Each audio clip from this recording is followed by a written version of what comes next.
Voltamos estudando a habilitação, a verificação, a habilitação e consolidação de créditos na falência. Bom, basicamente o caminho é esse.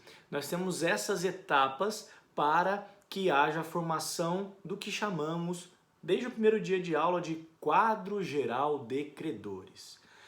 Primeiro, obviamente, a publicação do edital, convocando os credores. Obviamente, o próprio administrador também, como eu disse no vídeo anterior, vai apresentar a relação de eventuais credores que ele já conheça. Ele vai ter 45 dias para isso.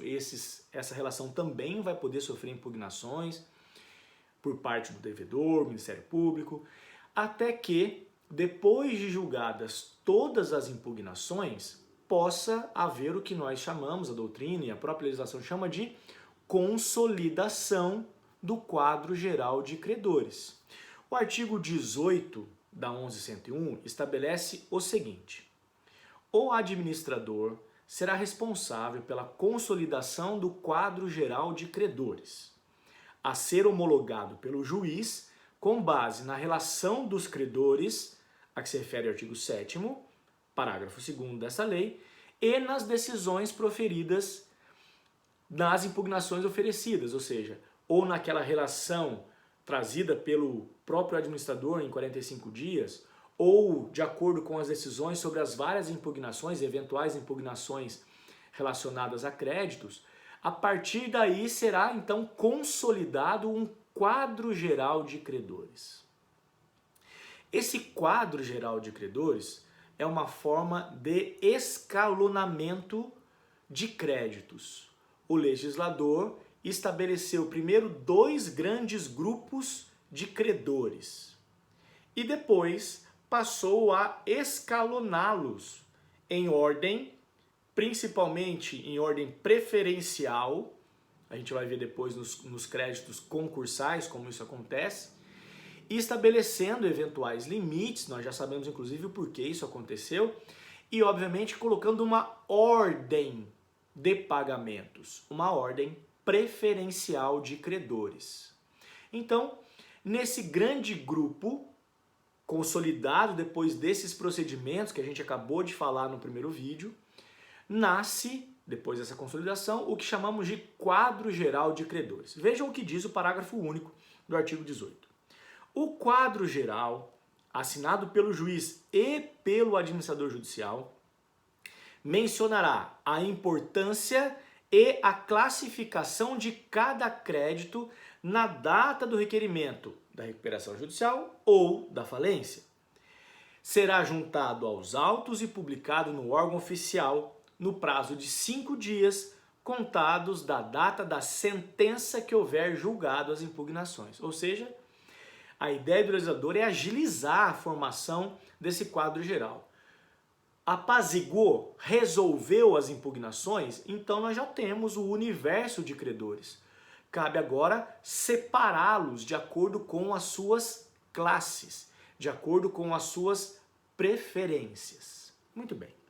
Como eu disse a vocês, a Lei 11.101 alterou o quadro geral de credores. Fez uma alternância significativa, falamos disso já lá no primeiro dia de aula, aula presencial ainda, oh, saudade. E entendemos o porquê nós tivemos essas alterações no quadro geral de credores. Muito bem, vamos falar mais um pouquinho disso ainda nesse vídeo. Como eu disse, para essa formação do quadro geral de credores, nós precisamos primeiro entender que esse quadro, literalmente quadro, é formado por 2 grandes grupos de credores.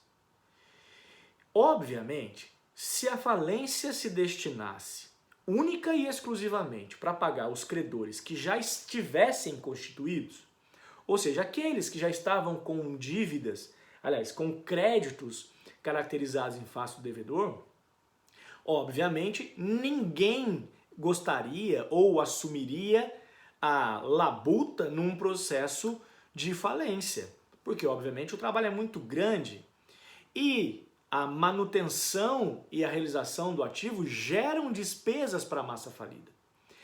Se a falência se reservasse somente a pagar credores já constituídos, ela correria o risco de não parar de pé. Primeiro porque ninguém ia querer ser administrador sem remuneração. E nós já vimos que essa remuneração do administrador não vai concorrer com nenhum outro credor já constituído. Isso mostra para nós que a intenção do legislador foi clara: estabelecer duas grandes estruturas de credores. De um lado, credores extraconcursais. Por que extraconcursais? Porque não entram em concurso, não entram em concorrência com outros credores. Esses créditos extraconcursais, basicamente, são formados depois da decretação da falência. São formados em razão da falência. O artigo 84 da Lei 11.101 vai falar quais são esses créditos que não concorrem com nenhum outro credor. E nós vamos entender que, de fato, são créditos de natureza ou de desenvolvimento ou de decorrência da própria atividade da massa falida. Por exemplo, o pagamento do administrador. Os honorários do administrador judicial serão pagos pela massa falida. O pagamento de contratos daqueles que auxiliam na manutenção dos bens da massa falida. Fiscalização, manutenção, vigilância. Obviamente, todos esses contratados também precisam receber antes dos credores, porque senão ninguém vai querer atuar, realizar nenhum tipo de atividade em favor da massa falida. O artigo 84 então estabelece: 84. 1. Remuneração do administrador, auxiliares, trabalhadores. Depois, créditos fornecidos por credores à massa. Então, eventuais credores que venham a participar, colaborando com a massa, por exemplo, antecipando o pagamento de perícias, essas pessoas vão receber antes de qualquer concorrência. Depois, despesas e custas do processo falimentar, despesas judiciais, pagamentos de eventuais despesas com relação à citação, intimação, eventuais outras custas processuais, tudo bem? Depois, credores com garantias reais, que tiverem algum tipo de limitação, mas isso depois entra nos créditos concursais que a gente vai falar também daqui a pouquinho. E depois, obviamente, tributos. Exatamente, a massa vai ter que recolher tributos, principalmente com relação a operações fiscais, operações monetárias, financeiras, e isso também vai gerar custos. Todos esses créditos não entram em concorrência com nenhum credor que já está constituído. Por exemplo, esses credores entram nesse quadro geral, nessa classificação como extraconcursais, ou seja, eles não vão receber esse escalonamento e essa classificação do artigo 83. Muito bem. Eu disse a vocês que, através de um lobby muito grande de instituições financeiras, o quadro geral concursal, ou seja, composto por aqueles credores que vão disputar o crédito entre si, e por isso o legislador os organizou em uma ordem de preferência, então do primeiro ao último, então quem recebe primeiro, segundo, terceiro e assim por diante. O legislador fez isso exatamente para tentar preservar aquela questão do par condicio creditorum. Porque, obviamente, no processo de falência, é extremamente raro um procedimento que venha a saldar todos os débitos de um devedor. Extremamente difícil você encontrar um procedimento de falência que venha a quitar as obrigações do falido, pagando a todos os credores. É extremamente raro isso.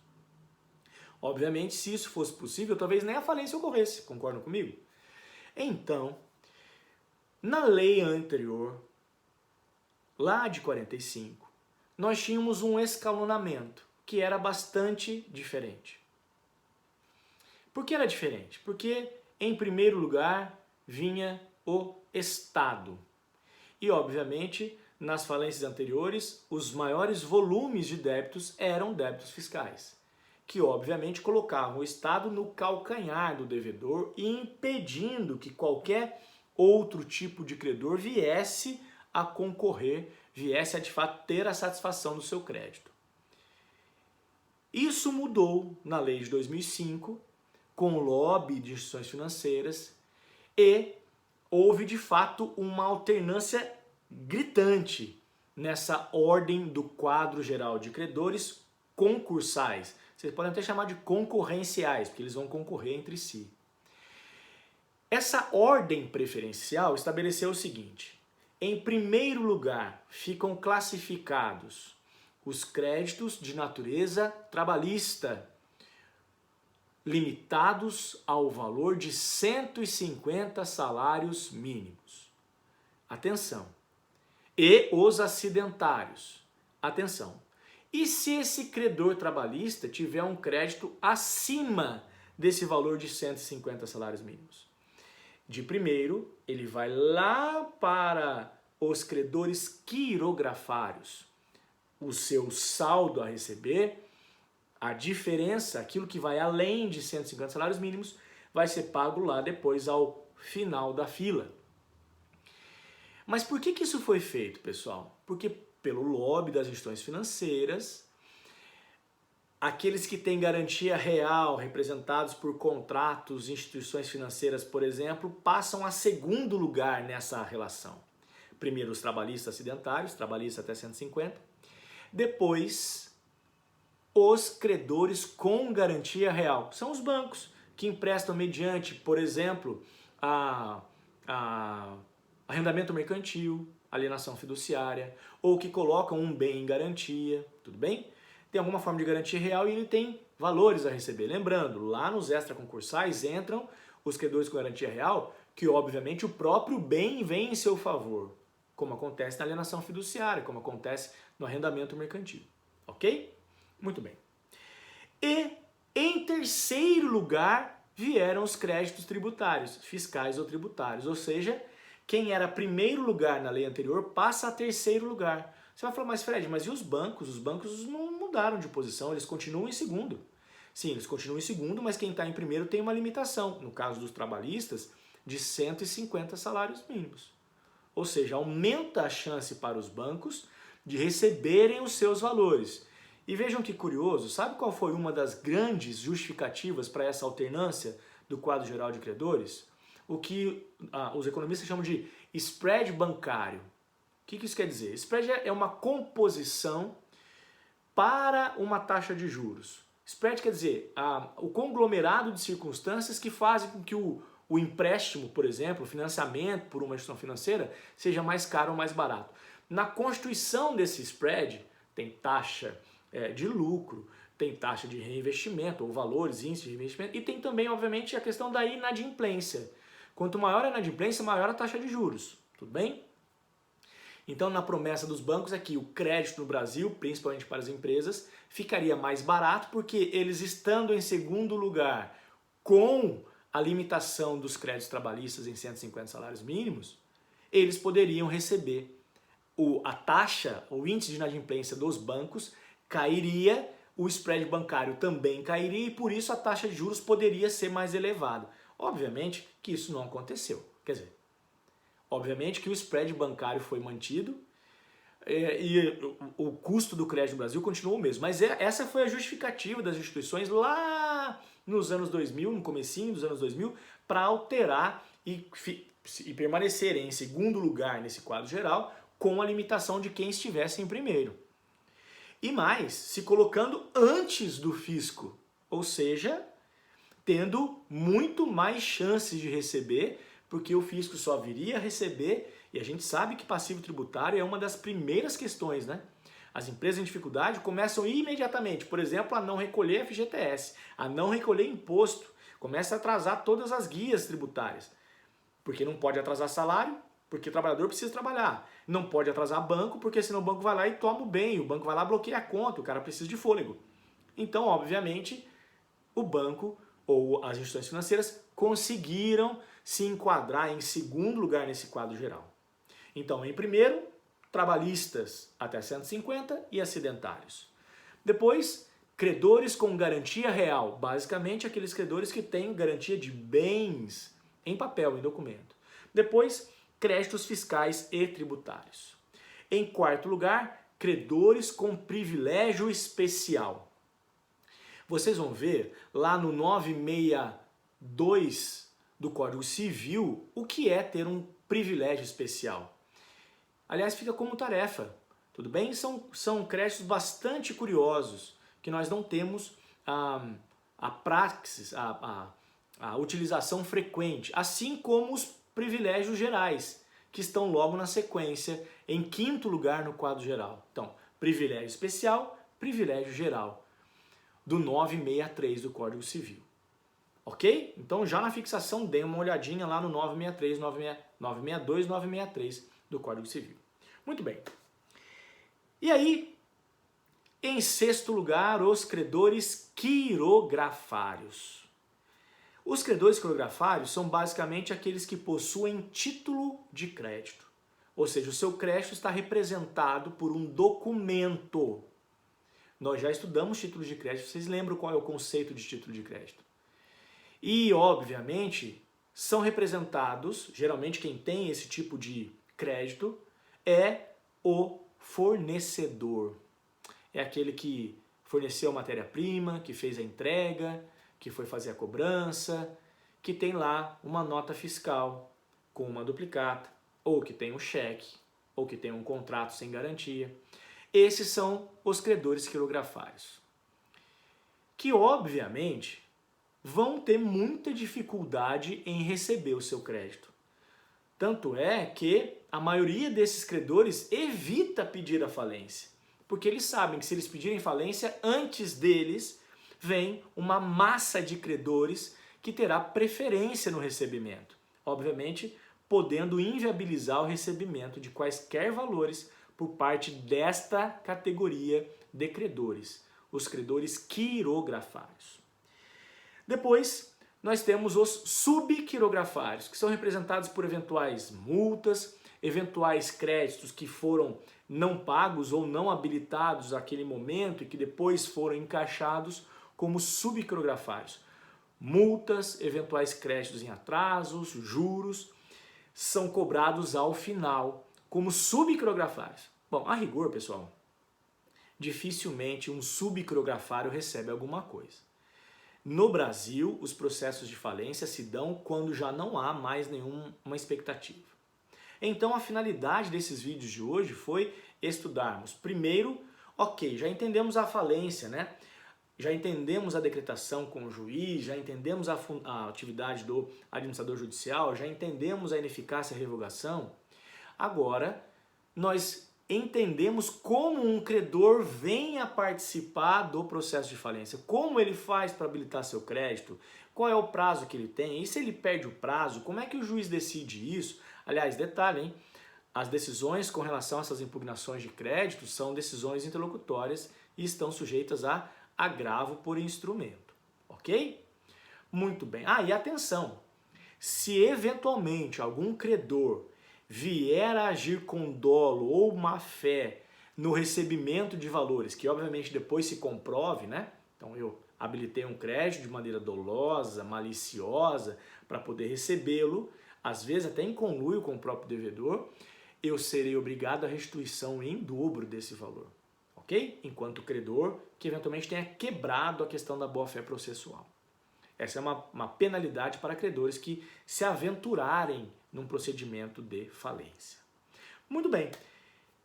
Então, essa busca dos credores, que se dá pela legislação, é para a consolidação desse quadro geral de credores.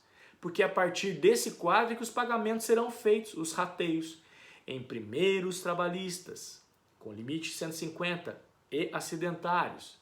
Depois, credores com garantia real. Depois, credores tributários ou crédito fiscal tributário. Depois, privilégio especial. Depois, privilégio geral. Depois, credores quirografários e subquirografários. Muito bem. Lembrando, esse é o quadro, ou é o quadro geral, o quadro que estabelece os credores concursais, porque antes e fora dele, nós temos os credores extraconcursais, aqueles que vão receber independentemente desse rateio, dessa disputa de preferência dos credores concursais. Ok? Muito bem. Pessoal, esse assunto é um assunto importante, interessante, que antecede nosso último conteúdo, que é o encerramento da falência. Como é que acaba a falência? Então nós já entendemos basicamente o caminhar da falência, que é a realização do ativo para o pagamento dos credores. Então a gente já falou de realização do ativo e agora estamos falando de formação da massa de credores, do quadro geral de credores, porque é assim que o administrador vai trabalhar, como a gente acabou de ler no artigo 18. Tá ok? Então no nosso último vídeo, nosso último conteúdo, falaremos sobre o encerramento da falência, quando é que essa história acaba. Tá ok? Fiquem com Deus, uma grande semana para vocês. Na segunda-feira que vem, então, nossa última aula. Mas não chorem, porque estaremos sempre juntos. Um grande abraço, fiquem com Deus. Vou estar no chat à disposição de vocês. Não deixem de fazer fixação, pessoal. Um grande abraço, fiquem com Deus. Tchau, tchau.